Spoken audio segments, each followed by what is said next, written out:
نحمده ونصلي على رسوله الكريم أما بعد فأعوذ بالله من الشيطان الرجيم بسم الله الرحمن الرحيم وابتغوا إليه الوسيلة صدق الله العظيم وصدق رسوله النبي الكريم إن الله وملائكته يصلون على النبي يا أيها الذين آمنوا صلوا عليه وسلموا تسليما الصلاة والسلام عليك يا سيدي يا رسول الله الصلاة والسلام عليك يا حبيب الله الصلاة والسلام عليك يا محبوب الله الصلاة والسلام عليك يا محمد رسول الله صلى الله عليه وسلم انتہائی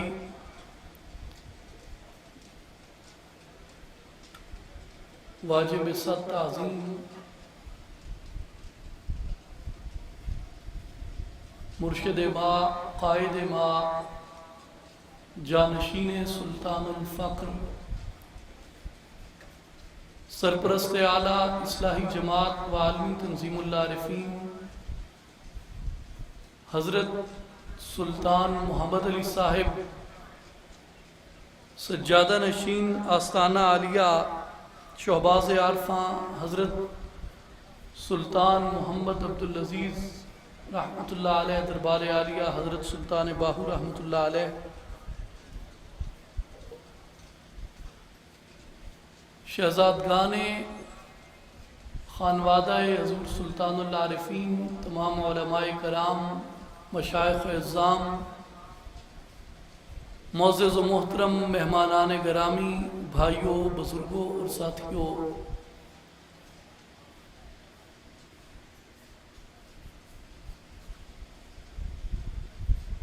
بانی اصلاحی جماعت و بانی عالمی تنظیم العارفین سلطان الفقر ششم حضرت سلطان محمد اصغر علی صاحب رحمۃ اللہ علیہ کے عرس مبارک کی اس تقریب سعید میں ہم سب اکٹھے ہیں اور ملک بھر سے اصلاحی جماعت و عالمی تنظیم العارفین کے کارکنان مبلغین اور جانثاران نظریہ سلطان الفقر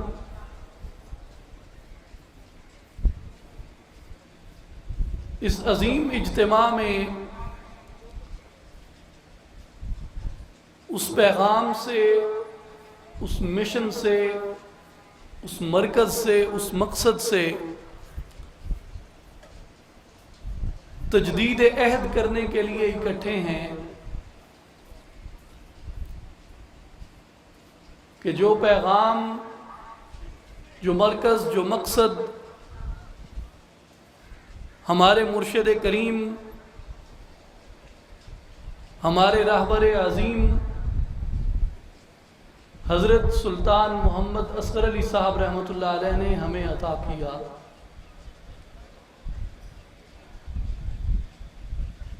وہ پیغام قرآن و سنت کا پیغام ہے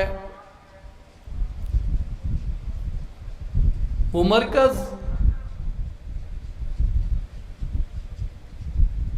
توحید باری تعالی اور ختم نبوت صلی اللہ علیہ وسلم ہے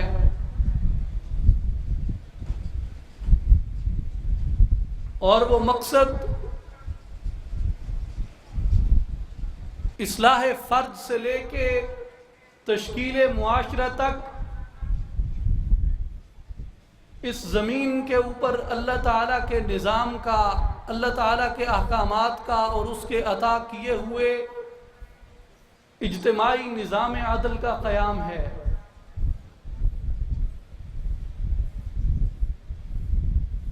اور ایک مرشد کے طور پہ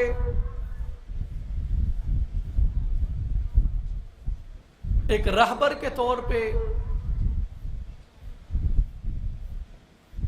کسی بھی وقت میں، کسی بھی زمانے میں، کسی بھی عہد میں جب اس طرح کی ہستی ظہور پذیر ہوتی ہے تو ان کے پیش نظر محدود مقاصد نہیں ہوتے اور ان کا آڈینس بھی محدود نہیں ہوتا. وہ جنہیں ایڈریس کرتے ہیں، جنہیں مخاطب کرتے ہیں، وہ کسی ایک طبقے یا ایک طبقہ فکر کے لوگ نہیں ہوتے، بلکہ سنت قرآنی کے مطابق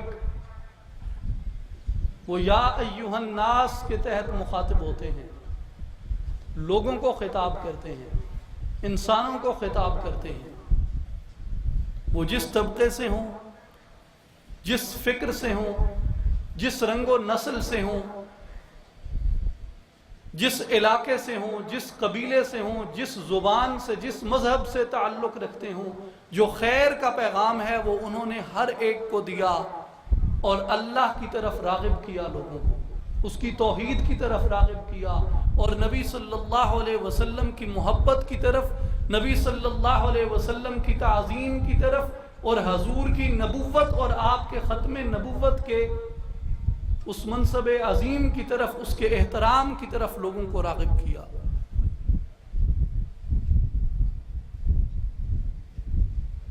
اسی لیے ہر عہد کے انسانوں کو ایک ہادی کی، ایک راہبر کی ضرورت رہی ہے. ہر خطے کے لوگوں کو ایک ہادی کی، ایک راہبر کی، ایک مرشد کی ضرورت رہی ہے. کیونکہ اگر مرشد نہ ہو، ہادی یا راہبر نہ ہو، اور خدا نخواستہ اس زمین سے ہادی یا راہبر یا ہدایت کے پیامبر ختم ہو جائیں تو اس زمین کے اوپر اس نظام کائنات کا جاری رہنا، اس کا موجود رہنا محال ہو جائے گا. کہ جب تک اللہ کا ایک نام لیوا بھی اس زمین کے اوپر ہے، رسول پاک صلی اللہ علیہ وسلم کی حدیث مبارک ہے کہ اس زمین پہ قیامت قائم نہیں ہو سکتی جب تک ایک بھی اللہ کا نام لیوا موجود ہے. تو اس لیے اللہ کی قدرت کے ان رموز کو، ان رازہائے قدرت کو، ان رازہائے پنہانی کو دنیا کے اوپر آشکار کرنے کے لیے، دنیا کو ان سے آگاہ کرنے کے لیے، دنیا کو اس سے آشنا کرنے کے لیے، دنیا کو اس سے ہدایت اور روشنی عطا کرنے کے لیے ایسے مرشد کی ضرورت ہر دور میں ہر انسان کو پیش رہی ہے.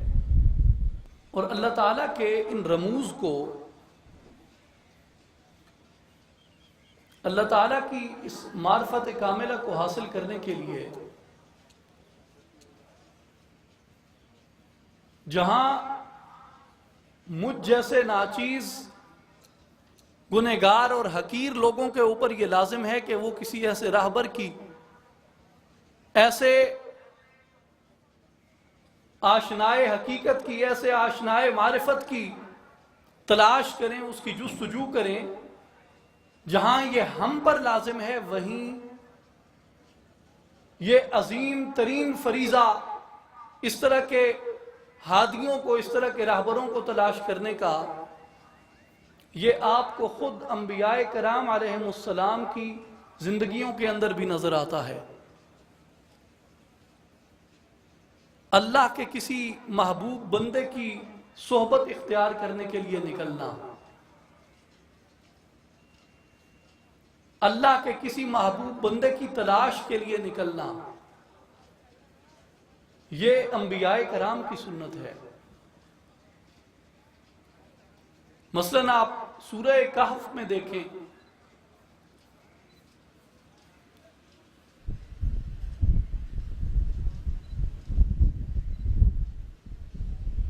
کہ سیدنا موسیٰ علیہ السلام کلیم اللہ کے منصب پہ فائز ہیں، ان پر گزیدہ انبیاء میں ہیں جن کے اوپر اللہ تعالیٰ نے اپنی کتاب نازل فرمائی.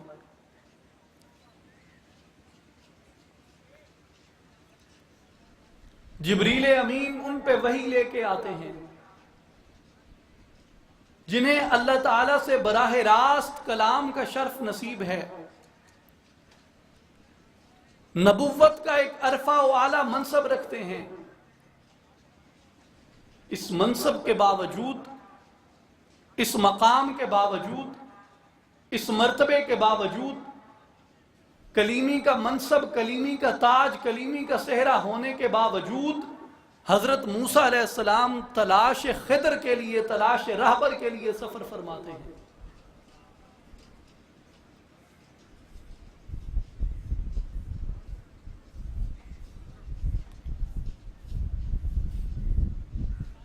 اور اللہ تعالیٰ نے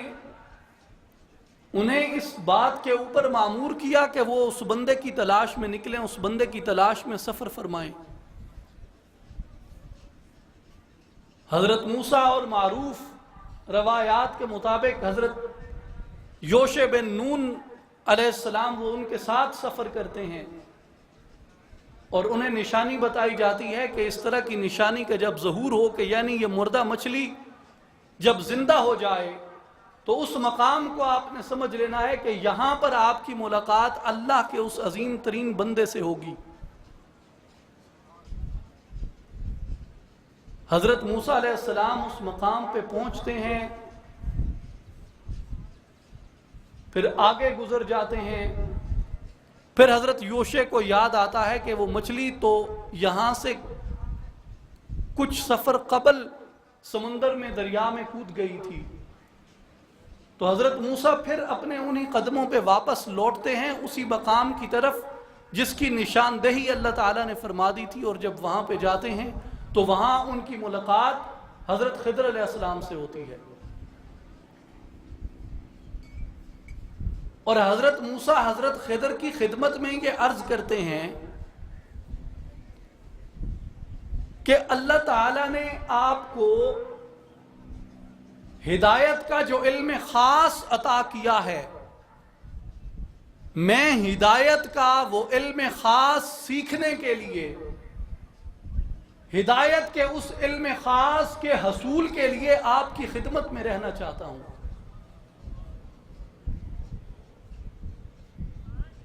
حضرت خضر علیہ السلام فرماتے ہیں کہ اے موسیٰ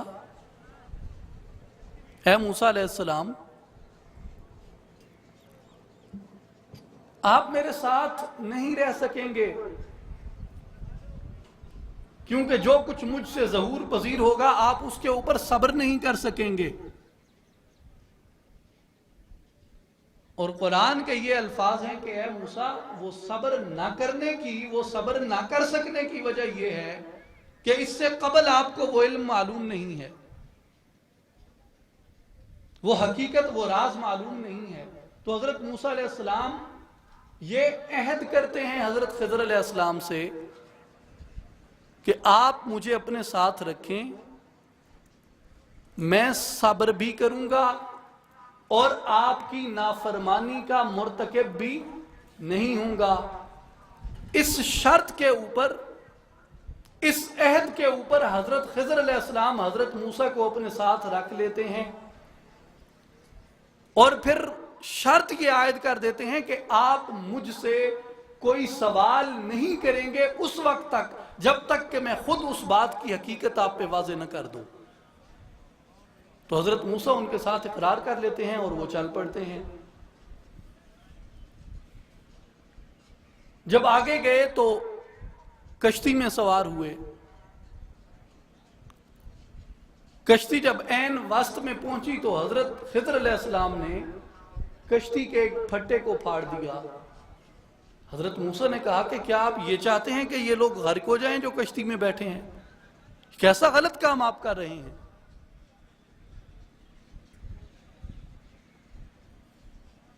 تو حضرت خضر نے کہا اے موسیٰ علیہ السلام، میں نے کہا نہیں تھا کہ آپ صبر نہیں کر سکیں گے۔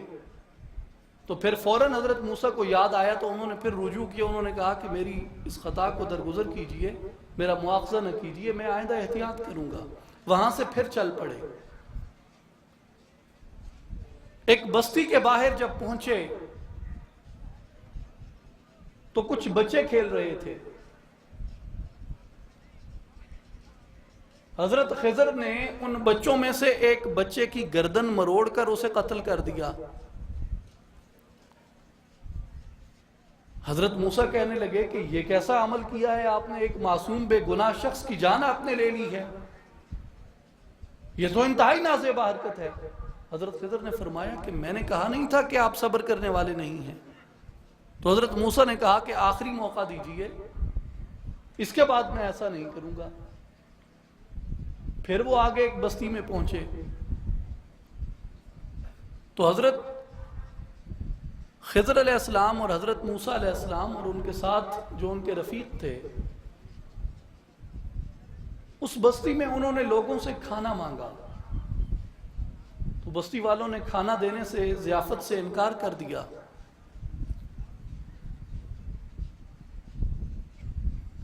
باہر کی طرف انہوں نے دیکھا تو ایک دیوار بالکل گرنے کے قریب تھی۔ حضرت خضر علیہ السلام نے اس دیوار کو ہاتھ دیا اور اس دیوار کو صحیح کر کے کھڑا کر دیا۔ حضرت موسیٰ نے کہا کہ دیکھیے جناب، انہوں نے ہمیں کھانا دینے سے انکار کر دیا، آپ نے بغیر کسی وجہ کے، بغیر کسی معاوضے کے اس دیوار کو کھڑا کر دیا ہے، کم از کم ان سے اجرت ہی طلب کر لیتے، ہم اپنا کھانا تو خرید لیتے۔ جب تیسری بار پھر حضرت موسیٰ نے یہ سوال کیا تو حضرت خضر علیہ السلام نے فرمایا کہ اب آپ کے اور ہمارے فراق کا وقت آن پہنچا ہے، اب اس کے بعد ہم اکٹھے نہیں چل سکیں گے۔ لیکن جو یہ 3 واقعات ہوئے ہیں، یہ میں آپ کے سامنے ان کی حکمت بیان کر دیتا ہوں کہ کشتی کو کیوں پھاڑا، بچے کو کیوں مارا، اور اس دیوار کو کس لیے دوبارہ سے استوار کیا۔ تو اس کی حکمت حضرت خضر علیہ السلام نے بیان کی کہ اس کشتی میں سوراخ کرنے کی وجہ یہ تھی کہ یہ بادشاہ جو قریبی تھا وہ بڑا ظالم تھا اور ان غرباء کی کشتیاں چھین لیتا تھا۔ اگر یہ کشتی وہاں سے ہی پہنچتی تو وہ ان سے چھین لیتا۔ اس کے اس تسلط بد سے اس کشتی کو بچانے کے لیے، ان غرباء کی مدد کرنے کے لیے ہم نے اس کشتی میں سوراخ کیا، اور یہ بچہ جس کو میں نے قتل کیا، یہ مومن والدین کا ایک کفر کی فطرت پہ پیدا ہونے والا بچہ تھا، جس سے یہ شبہ تھا کہ اس کے والدین بھی اس بچے کی وجہ سے گمراہ ہو جائیں گے، لہٰذا میں نے اس بچے کو مار دیا۔ اور یہ جو دیوار تھی، یہ 2 یتیم لڑکوں کی دیوار تھی، ان کے باپ نے اس کے نیچے خزانہ دفن کیا تھا۔ میں نے اس خزانے کی حفاظت کے لیے کہ جب یہ اپنی جوانی کو پہنچیں تو اس کو پالیں، میں نے اس دیوار کو کھڑا کیا۔ اور آخر میں حضرت خضر علیہ السلام نے کہا کہ اے موسیٰ علیہ السلام، یہ جو کچھ بھی میں نے کیا، یہ میں نے نہیں کیا، بلکہ ایک کسی خاص حکم کے تحت، ایک کسی خاص حکمت کے تحت یہ سارا کچھ میں نے کیا۔ تو وہاں سے حضرت موسیٰ اور حضرت خضر کا راستہ الگ الگ ہو گیا۔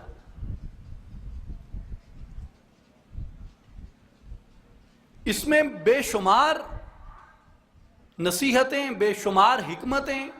بے شمار اسباب ہمارے لیے اس واقعے کے اندر درج ہیں۔ اگر آپ اس کی ابتدا سے دیکھیں تو ایک بنیادی بات ہمارے اوپر یہ واضح ہو جاتی ہے کہ حضرت موسیٰ علیہ السلام سفر فرما کر، آرزو لے کر، طلب لے کر، جستجو لے کر اللہ کے ایک بندے کی تلاش میں نکلتے ہیں، حضرت خضر کی تلاش میں نکلتے ہیں۔ اور وہ واقعہ بھی یوں ہے کہ جب حضرت موسیٰ نے یہ فرمایا اپنی قوم سے خطاب کرتے ہوئے، ان سے یہ سوال کیا گیا کہ علم میں اس وقت کس کا مقام سب سے بلند ہے، تو حضرت موسیٰ نے اپنا کہا کہ میرا مقام علم میں سب سے بلند ہے۔ جبریل امین اللہ کا حکم لے کے آئے کہ اے موسیٰ علیہ السلام، تجھ سے بھی بلند تر ایک عالم ہے۔ تو حضرت موسیٰ نے اس خواہش کا اظہار کیا کہ مجھ سے بھی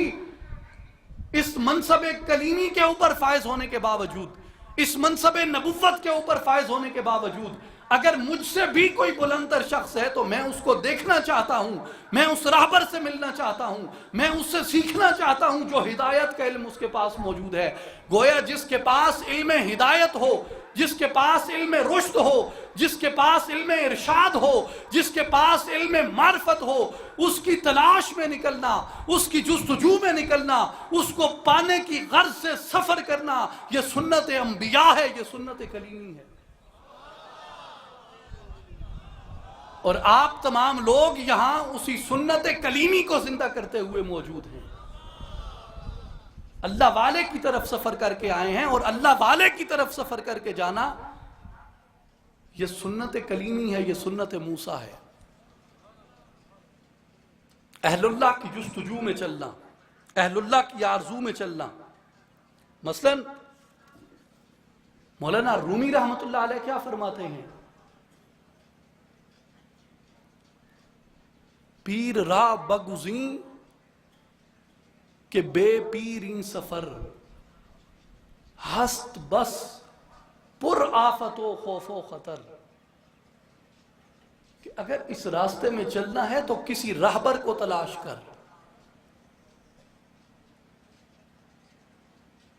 کیونکہ راہبر کے بغیر، رہنما کے بغیر تو اس راستے سے بھٹک جائے گا۔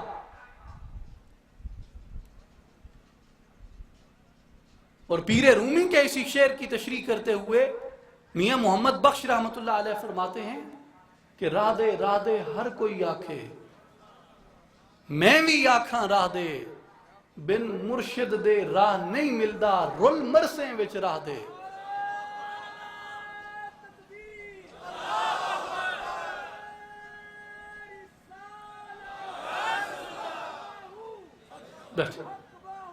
بن مرشد دے راہ نہیں ملدا، رل مرسیں وچ راہ دے۔ چون گرفتی پیر بین تسلیم شو، ہم چو موسیٰ زیر حکم خضر رو۔ جب تجھے ایسا مرشد مل جائے،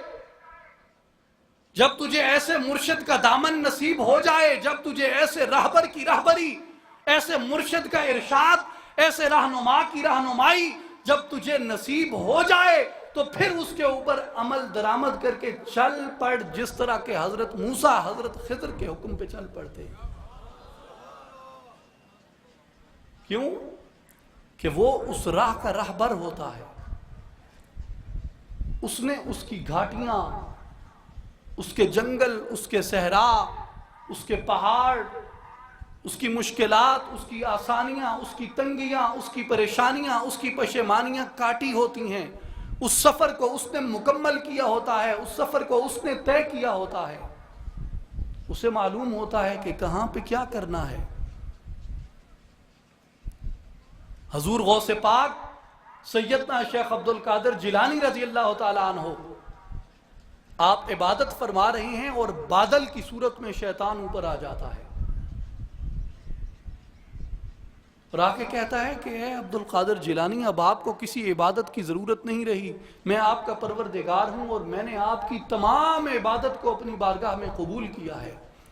حضور غوث پاک سمجھ گئے کہ میرا اللہ مجھے اپنی بندگی سے نہیں روک سکتا۔ فقر میں، تصوف میں، معرفت میں کوئی ایک مقام بھی ایسا نہیں ہے جہاں پہ عبادت کا حکم ساکت ہو جائے، جہاں پہ بندگی کا حکم ساکت ہو جائے۔ حضور غوث پاک سمجھ گئے کہ یہ ابلیس ہے۔ آپ نے فرمایا لا حول ولا قوت الا باللہ العلی العظیم۔ تو شیطان نے پھر دوسرا حملہ کیا، اس نے کہا اے عبد القادر جیلانی، آپ کو آپ کے علم کی وسعت نے بچا لیا ہے۔ حضور غوث پاک نے کہا مجھے میرے علم نے نہیں، مجھے میرے اللہ نے بچا لیا ہے۔ کیوں کہ وہ اس راہ کو جانتے ہیں، وہ یہ سفر طے کر چکے ہیں، انہیں معلوم ہے کہ کہاں پہ گمراہی ہے، کہاں پہ شیطان کا ڈیرا ہے، کہاں پہ شیطان بندے کے اوپر حملہ آور ہوتا ہے، کہاں پہ شیطان بندے کو گمراہ کرتا ہے۔ بن مرشد دے راہ نہیں ملتا، رل مرسیں وچ راہ دے۔ ایسے بندے کو تلاش کرو، ایسے راہبر کو تلاش کرو جس کے اوپر اللہ تعالیٰ نے اپنی عنایت فرمائی ہو، جس کے اوپر اللہ تبارک و تعالیٰ نے اپنا کرم فرمایا ہو، جس کو اللہ تبارک و تعالیٰ نے اپنے اس خاص علم رموز حقیقت سے اپنے اس خاص علم لدنی سے نوازا ہو، جس کا سینہ اللہ کے انوار و تجلیات سے روشن اور منور ہو، جس کی عقل کو اللہ تعالیٰ نے عقل بیدار بنا دیا ہو، ایسے مرشد کی صحبت اختیار کرو۔ قرآن کیا کہتا ہے حضرت خضر علیہ السلام کے بارے میں،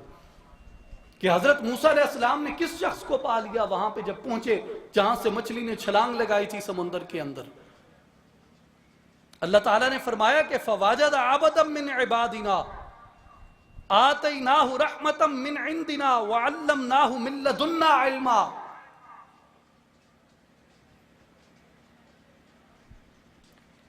کہ وہ جب چلتے ہوئے اس مقام پہ پہنچے تو انہوں نے وہاں پہ میرے خاص بندوں میں سے ایک بندے کو پا لیا،